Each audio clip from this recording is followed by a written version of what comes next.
Javi, ¿tiene algo para mostrarme de Emmanuel Macron?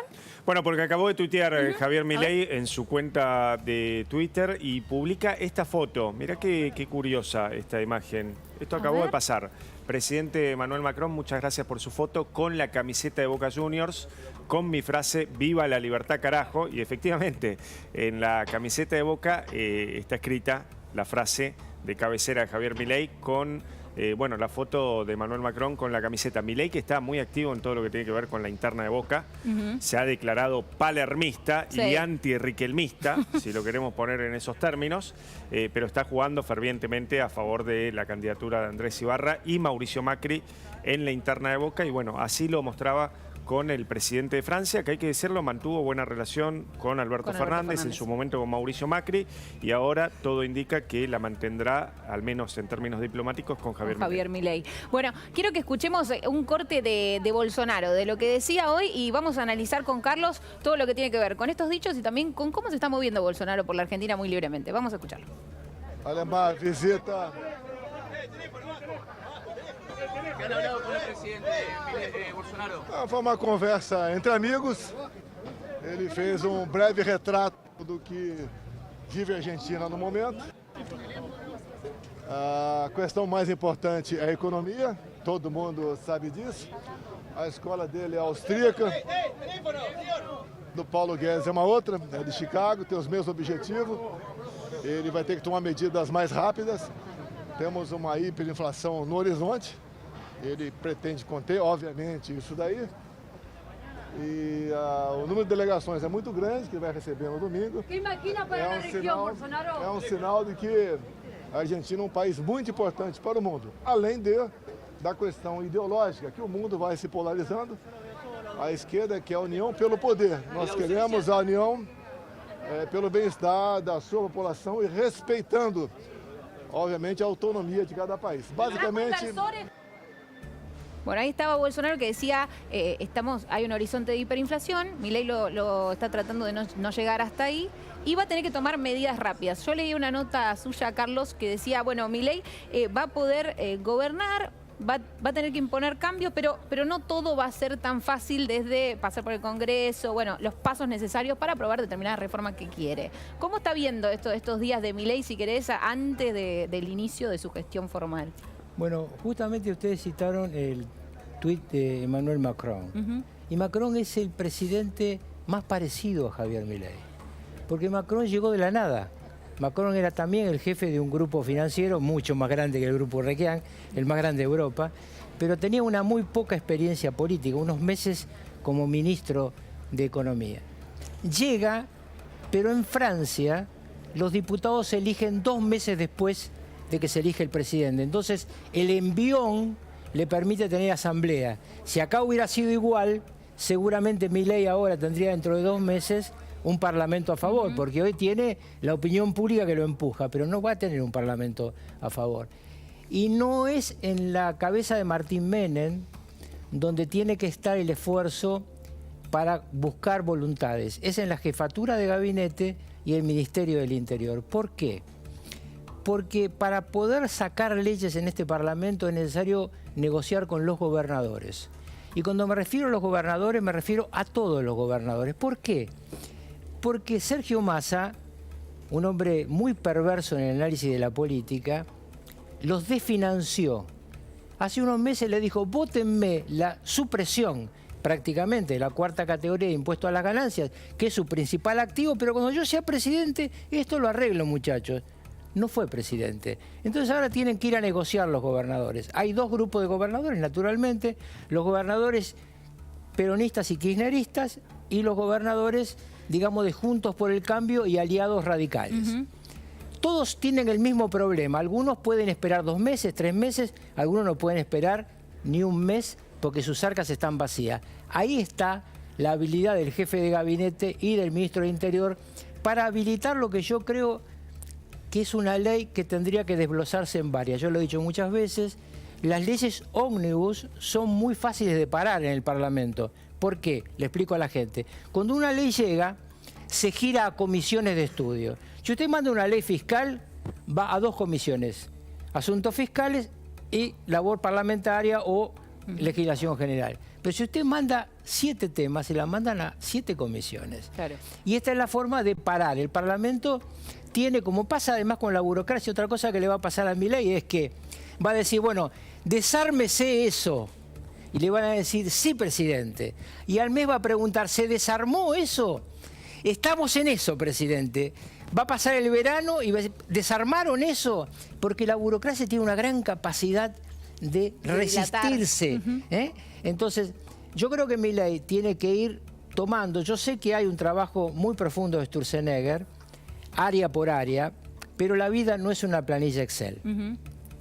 Bueno, es toda una definición que la vida no es una planilla Excel. Acá estamos viendo, Carlos, bueno, tenemos en la puerta del Hotel Libertador, hemos visto las imágenes de Bolsonaro, que no solamente fue a estar ahí con Javier Milei, sino que también estuvo caminando por la peatonal Florida. ¿Te acuerdas del test Bristol que hizo Scioli en su momento en la playa en Mar del Plata? Bueno, él dijo, la gente le pedía que sea candidato, ¿no? Él dijo, bueno, voy a salir a mostrar que la gente me quiere, que quiere sacarse una foto conmigo, que quiere estar rodeado conmigo. Pero bueno, más allá de la imagen colorida, hay todo un tema de seguridad que está nucleando la asunción de Javier Milei, que va a ser el domingo, donde van a llegar figuras muy importantes. Ya lo tenemos a Bolsonaro en la Argentina, pero creo que la que más llamó la atención fue la presencia de Volodymyr Zelensky, que anunció que va a estar aquí el domingo. ¿Cómo se nuclean este tipo de operativos? Usted sabe mucho con respecto al tema. ¿En qué hay que prestar atención, no? Mira, si querés, vamos a ver. Yo creo que el mejor ejemplo de lo que funcionó bien fue el G20. En la época de Macri se hizo un gran trabajo de seguridad y un gran trabajo de ceremonial, donde estaba Forí y estaba Suárez Salvia, que era el director nacional de ceremonial, y fueron a buscar cada delegación, la trajeron, etcétera. Esto se complica mucho cuando las delegaciones son tan numerosas, y uno de los motivos por el cual Donald Trump no viene a esta asunción es porque hay demasiado movimiento. Vamos a tener un Donald Trump antes de marzo visitando a Milei en Argentina. Bueno, vamos a ver si quiere quiénes son los mandatarios que van a llegar, mandatarios y representantes internacionales. Lo tenemos, por ejemplo, al rey Felipe de España, dentro de lo que es los europeos que llegan aquí a la Argentina, y después vemos otras caras, como por ejemplo Luis Lacalle Pou, como por ejemplo Jair Bolsonaro, que lo decíamos, está Boric, que viene a representar al gobierno de Chile, pese a que no tiene una sintonía ideológica con Javier Milei, Víctor Orbán de Hungría, que bueno, es también una figura... Es una figura de la derecha mundial, muy cercana a Vladimir Putin, muy cercano a Vladimir Putin. Bueno, Santiago Peña, allí lo vemos, el presidente de Paraguay, Jair Bolsonaro, que lo decíamos. Mirá, ahí aparecen las caritas. Tenemos a Volodymyr Zelensky, que es el personaje el más difícil de cuidar. El más difícil de cuidar porque tiene enemigos en todo el mundo. Ahora, uno entiende, Carlos, que Ucrania no va a mandar a su presidente a otro país si no están dadas las mínimas garantías de seguridad. Zelensky es un hombre muy atrevido, es un hombre muy valiente, es un hombre que realmente al mundo lo ha sorprendido. Porque, viste, nosotros tenemos un presidente que parecía presidente y terminó en un cómico, se está por despedir, creo, dentro de una hora, y este fue un cómico que en serio fue un presidente y un hombre fuerte frente al mundo. Arriesgó muchas veces. El viaje que hizo en su momento a Polonia, lo hizo sabiendo que estaban mirando los misiles rusos al aeropuerto polaco. Argentina es un país con muchos problemas de seguridad, pero que no está al alcance de los misiles de ningún enemigo significativo. Sí, nosotros tenemos que tener en cuenta de acá en adelante que tenemos al lado nuestro un individuo sumamente peligroso, que no sé si vendrá, que es el señor Evo Morales. Evo Morales, un hombre claramente de Cuba, un hombre hoy de Irán, que está regalando pasaportes bolivianos a iraníes en un país que tiene la mayor colectividad israelí de Sudamérica. Entonces, tuvimos 2 atentados que vienen del mismo lado de Irán. Entonces, Evo Morales es un problema, pero no es un problema para Carlos, ¿pero qué significa que venga una figura de la talla de Zelensky, un país en guerra, un país con todas las complicaciones que tiene? Digamos, se abre un nuevo panorama en términos internacionales para la Argentina, pero clarísimo, partiendo de una vara también muy baja de lo que deja el gobierno, el cuarto kirchnerismo, ¿no? Sí, el cuarto gobierno kirchnerista, pero especialmente las torpezas realmente que son de gags de Alberto Fernández, nos han convertido en un país muy poco confiable para todo el mundo, aún para los él cree que son sus amigos. Pero lo de Milei es muy significativo porque está muy clara que hay una guerra fría en el mundo. Y él tomó claramente una posición. Yo estoy junto a Estados Unidos y junto a Israel, es decir, estoy en contra de China, Rusia, Irán y Hamás. Bueno, Carlos, esto no es poco, ¿eh? Justamente Zelensky, cuando dijo que se había comunicado con Javier Milei y publicó un tuit al respecto, le agradeció que siempre había tenido una postura clara en medio de lo que fue, por supuesto, la avanzada rusa sobre Ucrania. Le quería preguntar esto, y ya vamos a sumar más invitados porque tenemos mucho para hablar hoy, pero le quería preguntar cómo se prepara, o sea, se le avisa desde Ucrania, se avisa que va a llegar Zelensky, se le avisan a las fuerzas locales para que se diseñe el operativo de seguridad en conjunto. ¿Quién manda? ¿Manda el país que llega? ¿Manda el país aquí? Muy importante la pregunta. En primer lugar, todo personaje de estas características, a mí me tocó recibir a Bill Clinton, así que conozco lo complicado que es el acceso de un presidente pesado. En primer lugar, todos los lugares sobre los que va a sobrevolar son cubiertos con fuerzas aéreas amigas. Es decir, siempre el avión donde va ese personaje es cubierto por un equipo de cazas que me imagino que en este caso pertenecerá a Estados Unidos o a lo sumo a algún otro socio de la OTAN. En segundo lugar, cuando llegan al territorio tienen su propia cápsula de seguridad. Y lo que hacemos, los locales, es lo que se llama el segundo perímetro. Pero el primer perímetro de las personas muy custodiadas es su propia gente, que habla su propio idioma, que tiene su propio sistema de comunicación interno. Para que ustedes se den una idea, cuando el presidente de los Estados Unidos está de gira, alrededor de él hay un primer cordón que tiene acá un distintivo. Ese distintivo es un distintivo láser. ¿Qué significa? Que si aparece alguien sin distintivo, el servicio secreto le tira sin más datos y le tira a la frente. ¿Por qué? Porque si no tiene esto puede ser un enemigo infiltrado. Entonces, ese primer cordón es de ellos, nunca lo toca la seguridad local. Me parece muy importante entender entonces por qué no viene Donald Trump. Porque Donald Trump dice, va a haber tanto movimiento que espero mi momento. Pero el tema de la visita de Donald Trump, al igual que Bolsonaro, digo, son expresidentes. Que venga Donald Trump también puede generar ruido entre la Casa Rosada y la Casa Blanca. Muy importante la pregunta. Bueno, porque claro, también está lo de Bolsonaro. No viene Lula, que es el presidente de Brasil. ¿Cómo siguen esas relaciones? Y manda a su canciller, porque bueno, Diana Mondino tuvo un gesto de que fue para intentar aplacar Diana es muy inteligente. Las tensiones. Primero, diferenciemos. La Casa Blanca necesita a Milei. Sí, claro. Esta Casa Blanca, aún siendo demócrata, necesita a Milei. La administración Biden. Una administración republicana estaría fascinada por Milei, naturalmente, pero falta un año. Mientras tanto, la Casa Blanca sabe que tiene un enemigo al lado nuestro que es Lula. Lula hoy es un socio de China. Y en consecuencia, todo lo que pueda apoyar, va a apoyar. Yo les puedo dar dos primicias respecto al tema de apoyo. En primer lugar, Estados Unidos va a votar en el Fondo Monetario Internacional que le den a la Argentina el último tramo que está pendiente, que lo suspendieron por el incumplimiento de masa de los acuerdos con el Fondo Monetario Internacional, y se está preparando otro crédito puente de facilidades extendidas para poder llegar a abril. ¿Por qué abril? Porque ahí entra la plata de la cosecha. Bueno, vamos a... Usted tiene mucha información. Vamos a incorporarlo a Gustavo Marangoni para que se sume a este debate. Gustavo, gracias por estar con nosotros esta tarde. ¿Cómo andás? Hola, buenas tardes. Muchas gracias por la invitación. Saludo a Carlos. Buenas tardes, Gustavo. Bueno, Gustavo, estamos viendo un poco los alineamientos que busca Milei a nivel internacional y la llegada de Zelensky. Y también creo que una faceta que ha mostrado Milei desde que fue electo en el balotaje y hasta que llegó ahora, todos hablan de un pragmatismo. Si se quiere, hoy el mismo Grabois dijo que Milei se comunicó con él por teléfono para decirle para solidarizarse por esta situación violenta que vivió Grabois cuando estaba con su padre en un café porteño. ¿Cómo, Gustavo, usted está viendo esta etapa de Milei y la llegada también de estos mandatarios de mucha importancia para el domingo?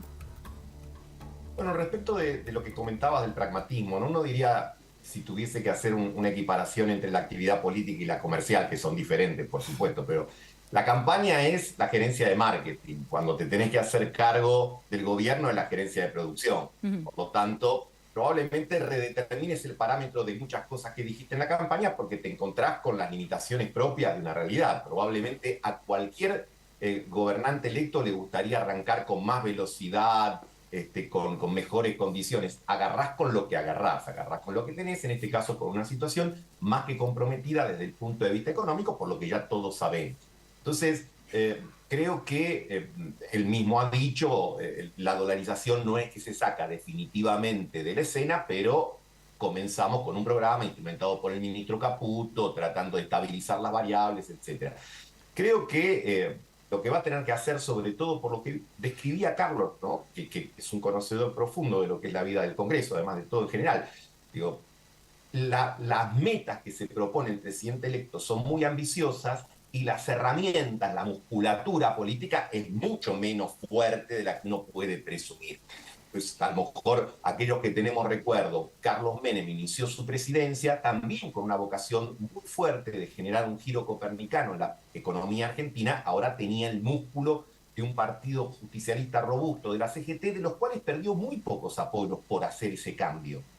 El grupo de los 8, un pequeño número de diputados, etcétera, pero no mucho más, se quedó con el resto. Entonces acá Milei, al contrario, va a tener que construir, sumar voluntades, y para eso tenemos que esperar el anuncio específico de las medidas para ver cuáles son los márgenes que quedan de negociación, entre otros con los gobernadores, porque generalmente si vos pretendés sacar leyes tiene que haber una suerte de quid pro quo, de dando y dando. Bueno, se supone que yo quiero avanzar en tal sentido y otros me dirán, bueno, yo necesito también recursos. Esa negociación.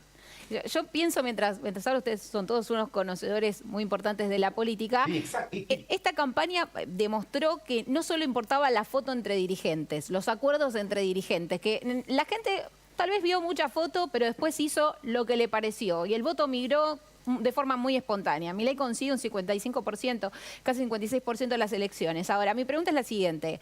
Tal vez Milei logra los apoyos políticos. Bárbaro. Ahora, la sociedad lo vota a Milei pidiéndole un ajuste sobre la política. ¿Qué va a pasar con la sociedad? ¿Cómo lo ven ustedes? No hacemos futurología, pero ¿cómo ven que vaya a recibir la sociedad de esto de, bueno, pueden empezar a aumentar las naftas, pueden empezar a aumentar las tarifas, las prepagas, porque quieran o no, cuando llega al bolsillo ese ajuste, imagino que va a haber una reacción. ¿Cómo están viendo ese manejo que Milei puede llegar a tener? El límite de tolerancia social, exacto. Yo creo que lo que hace Milei es muy astuto. Y le voy a explicar por qué. Yo hoy estaba con mi mujer en el jardín japonés viendo una exposición de Christine Ishikawa de arte japonés y nos acordábamos de las tensiones que uno tenía cuando llegaba a la casa de gobierno, qué distinto que era poder descansar. Bueno, Milei no puede descansar y sabe perfectamente esto que estamos hablando. Es un tipo muy pragmático. Tiene un ministro del Interior que fuma bajo el agua, tiene un equipo cercano a él que entiende perfectamente lo que está pasando. A mí me parece que lo que está haciendo Milei es preparando un escenario, doble escenario. Primero, no le va a hablar a los legisladores. Él va a jurar, es decir, la ceremonia de juramento saben cómo es, jura a la vicepresidente, la pone en posesión la vicepresidenta actual se va, y la nueva vicepresidente le toma juramento al presidente. En ese momento, en lugar de hablar a la Asamblea Legislativa, se va a dar vuelta y le va a ir a hablar al pueblo. ¿Qué va a hacer de las escalinatas del Congreso? Va a ser claramente un análisis de lo que recibe. Hoy, seguramente va a decir, en esta semana, 40% de aumento en alimentos, medicamentos y combustibles. Eso me dejan, además de 15.000 millones abajo del Banco Central y todo lo que venimos hablando. Eso lo va a explicar con absoluta claridad. Y va a pedir leyes para cambiar eso. ¿Se la van a dar? No lo sabemos, pero yo creo que hay un plan B, que es que si no le dan las leyes, él va a empezar a decir, esto que está pasando es porque la casta no me lo da. Y recuerden que esto ya pasó en El Salvador. En El Salvador, cuando toma Bukele por primera vez el gobierno, le traban las leyes. Y él dice, no me dejan luchar contra el delito. Un año y medio después ganó mayoría absoluta en la Asamblea. Y desde entonces está en un sistema que a mí no me gusta mucho, pero en todo caso es un sistema de mucho poder. Yo no creo que Milei piense que va a sacar las leyes que va a mandar, porque está muy complicado. Puede sacar algunas, pero acuérdense que tiene un as bajo la manga. La ley de reforma del Estado, a la que Marangoni hacía referencia, que aprobamos cuando asumió Menem, con la colaboración de Angelos, esa ley está vigente. En consecuencia, si no le dan la ley, él puede sacar decretos comunes, decretos reglamentarios y empezar a trabajar con aquella ley que está vigente Claro. de 1989. Gustavo, vos, ¿cómo ves esta cuestión? ¿En qué pensás que Milei podría avanzar en sus primeros días? Primeros días de Milei, ¿qué cosas podrían avanzar? ¿Y en qué cosas estaría un poco más trabado de cara al primer tiempo suyo en la Casa Rosada? En Olivos, en realidad, porque parece que va a estar en Olivos. Mira, los argentinos construimos a lo largo de 2023, todos los argentinos construimos un artefacto político raro. ¿Por qué? Cuando tuvimos que elegir intendentes, gobernadores, diputados nacionales, senadores nacionales, provinciales, votamos de la dirigencia tradicional. Generalmente muchas con reelecciones, otras, si no eran reelecciones, eran en todo caso la oposición más antigua.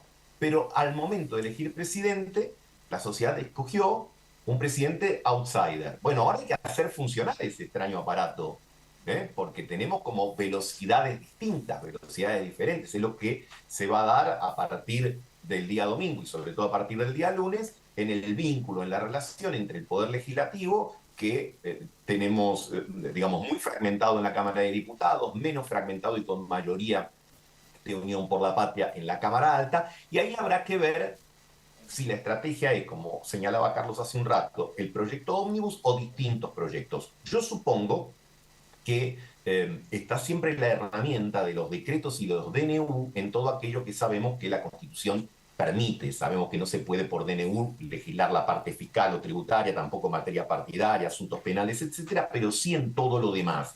Y yo creo que ahí podría tener un elemento, sobre todo en lo que refiere a avanzar en desregulaciones, porque recién planteabas vos, y creo que también Javier, a quien aprovecho no lo había saludado antes, señaló que si vienen meses muy duros desde el punto de vista económico, porque sabemos que la inflación ya es muy alta y probablemente va a ser más alta en diciembre, enero, febrero, etcétera, bueno, tendrá que haber otros elementos que busquen digamos, generar en la sociedad la expectativa de que el cambio esté en marcha. Bueno, no van a bajar los precios, pero podemos avanzar en la regulación odiosa de la vida cotidiana, bueno, ir desarticulándola o eliminar bolsones de opacidad en la cuestión de la administración de los negocios públicos o dar gestos concretos de cambio en lo que tiene que ver con materia de seguridad, pero también en la administración de la protesta de la vía pública, porque creo que la dirección y el sentido del nuevo proyecto se van a tener que marcar ahí. Y yo diría, ¿con qué cuenta el presidente en un país que por constitución y por cultura es presidencialista? Con el vínculo que él ha obtenido con la mayor parte de la población que lo ha votado en la elección del 19 de noviembre, y creo que es eso lo que va a tener que mantener muy activo para compensar la situación minoritaria que tiene, entre otros lugares, en ambas cámaras. Gustavo. Claro, ese trato directo, sí, Javi. Ahora sí, te saludo formalmente. Placer saludarte. Gustavo, Hola, ¿con qué oposición crees que se va a encontrar Javier Milei? ¿Con qué peronismo? ¿Crees que el peronismo va a tender a reconfigurarse? Tenemos la experiencia de lo que pasó entre 2015 y 2019, un peronismo que estuvo partido buena parte de esos 4 años hasta el final. Ahora, ¿qué peronismo crees que vamos a encontrar? También teniendo en cuenta que Cristina Kirchner se queda con algunas trincheras de resistencia que no son nada despreciables, ¿no? La provincia de Buenos Aires, un bloque fuerte en diputados, algunos municipios. En senadores también. En senadores. Mira, me parece a mí que en la Argentina, por nuestro régimen presidencialista que hacíamos referencia recién, no suele haber partidos de la oposición, jefes de la oposición. Jefes de la oposición suele haber más en los regímenes parlamentarios. Te pierde alguien desde el Congreso, hay un referente que es el jefe de la oposición. En la Argentina en general y en el peronismo en particular, luego de una derrota, se me ocurre muy difícil encontrar un líder del peronismo. Sí vemos hasta ahora que en el Senado está el bloque que mantiene su unidad, o los dos bloques que componen el interbloque de Unión por la Patria. Vemos lo propio en diputados, pero creo que debajo de esa unidad probablemente haya distintos tonos de vinculación con el gobierno. Como decía Perón, los habrá ortodoxos, los habrá heterodoxos, los habrá contemplativos, los habrá combativos. Creo que va a estar allí, digamos, la destreza del presidente electo y de su equipo para ver de qué manera puede vincular y e identificar los distintos intereses. ¿Por qué digo distintos intereses? Bueno, en primer lugar por una cuestión obvia. Los que administran y tienen responsabilidades ya tienen una forma de ver la política diferente, ni mejor ni peor, diferente a aquellos que no tienen responsabilidades. Si vos tenés un presupuesto, sos intendente, sos gobernador y tenés que bancar la diaria y pagar sueldo, tu visión de la política, viene alguno y te dice acá hay que romper todo, tiro lío y colla golda, vos decís, no, pará porque, viste, yo estoy sentado acá y tengo que responder por esto. Entonces a lo mejor tenés una vocación de más negociación, si querés. Puede haber otros que a lo mejor más sueltos de esas responsabilidades planteen y más conceptuales, más ideológicos, si se quiere, en su formación, te digan, no, acá hay que diferenciar claramente el proyecto, no sé, neoliberal del proyecto progresista. Bueno, veremos muchas cosas. Creo que va a ser clave la primera semana, tanto el mensaje del presidente electo como los proyectos o el proyecto que envíe al Congreso para también empezar a medir la distinta reacción. Bien. Gustavo, muchas gracias por sumarte esta tarde.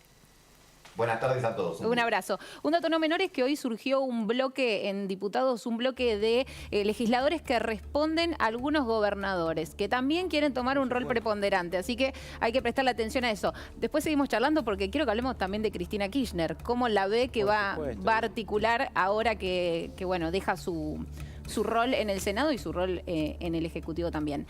Tenemos un consejito. ¿Sabías que durante estos días Didi garantiza 0% de comisión por uso de la app a todos los conductores? Sí, 0%. No importa la hora, el día, la lluvia o el sol. ¿Qué esperás? Genera